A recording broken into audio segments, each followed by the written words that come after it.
لالچی مگرمچھ۔ ایک جنگل میں بہت سارے جانور رہا کرتے تھے۔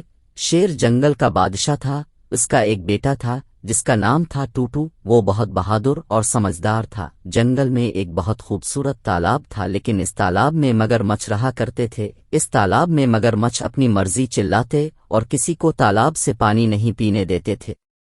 مگرمچھ کہتے تھے کہ پہلے ہمارے کھانے کو پھل وغیرہ لاؤ اور پھر پانی پیو۔ بیچارے جانور جنگل سے پھل جمع کرتے اور مگرمچھوں کو لا کر دیتے، پھر مگرمچھ ان کو پانی پینے دیتے۔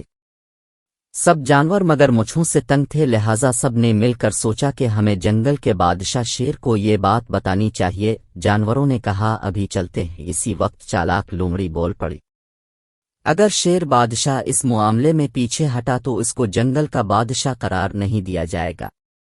لومڑی نے سارے جانوروں کو شیر کے خلاف بھڑکا دیا۔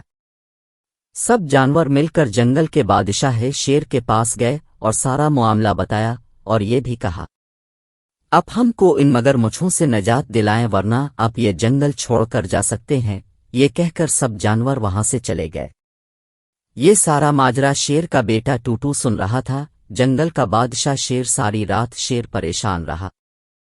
ٹوٹو یہ سب دیکھ رہا تھا۔ اس نے جنگل کے سارے جانوروں کو بلوایا اور ان سے کہا اس جنگل کے بادشاہ شیر تو بہت اچھے ہیں، آپ لوگوں کا اتنا خیال رکھتے ہیں اور اب ہیں کہ مشکل وقت میں ان کا ساتھ چھوڑ رہے ہیں۔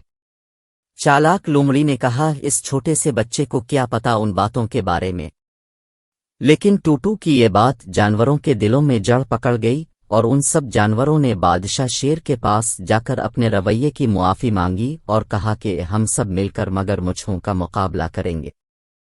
سب سوچ رہے تھے کہ مگرمچھوں کا مقابلہ کس طرح کیا جائے کہ اتنے میں ٹوٹو بول پڑا کہ مگرمچھوں کو کھانے کا بہت شوق ہوتا ہے اور ان کا سب سے پسندیدہ کھانا خرگوش۔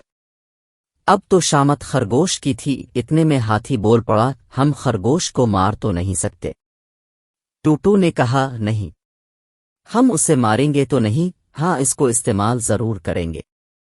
سارے جانور ٹوٹو کی شکل دیکھ رہے تھے کہ اس چھوٹے سے بچے کو اتنی عقلمندی والی بات کیسے سوجھی۔ خرگوش کو سب نے حوصلہ دیا اور کہا کہ تمہاری مدد سے سب جانور آرام سے زندگی بسر کر سکیں گے۔ سب کی حوصلہ افزائی پر خرگوش راضی ہو گیا۔ سب نے ایک بہت بڑا گڑھا کھودا اور اس کے اوپر پتے ڈال دیے تاکہ مگرمچھوں کو پتہ نہ چلے کہ ہم نے ان کے لیے جال بچھایا ہے۔ اب کام شروع ہوا۔ خرگوش مگرمچھوں سے بغیر پوچھے پانی پینے لگا۔ مگرمچھوں نے جب دیکھا تو انہیں بہت غصہ آیا اور ان میں سے ایک نے کہا اس کی سزا یہ ہے کہ اسے کھا جائیں۔ دوسرے مگرمچھوں نے یہ سنا توا نون کے منہ میں پانی بھر آیا۔ خرگوش نے مگرمچھوں کو اپنی طرف بڑھتے ہوئے دیکھ لیا۔ خرگوش وہاں سے ہلکے ہلکے بھاگنے لگا۔ مگرمچھ بھی لالچ میں اس کے پیچھے بھاگنے لگے۔ مگرمچھ خرگوش کا پیچھا کرتے کرتے وہاں تک پہنچ گئے جہاں جال بچھا ہوا تھا۔ خرگوش جال کے اوپر سے چھلانگ مار کر دوسری طرف گر پڑا اور سارے مگرمچھ گڑھے میں گر پڑے۔ اس طرح سارے مگرمچھوں کو ان کے کیے کی سزا مل گئی اور خرگوش نے سکون کا سانس لیا۔ پھر سب نے ٹوٹو اور خرگوش کا شکریہ ادا کیا اور جنگل کے بادشاہ شیر نے ایک بہت بڑی دعوت رکھی۔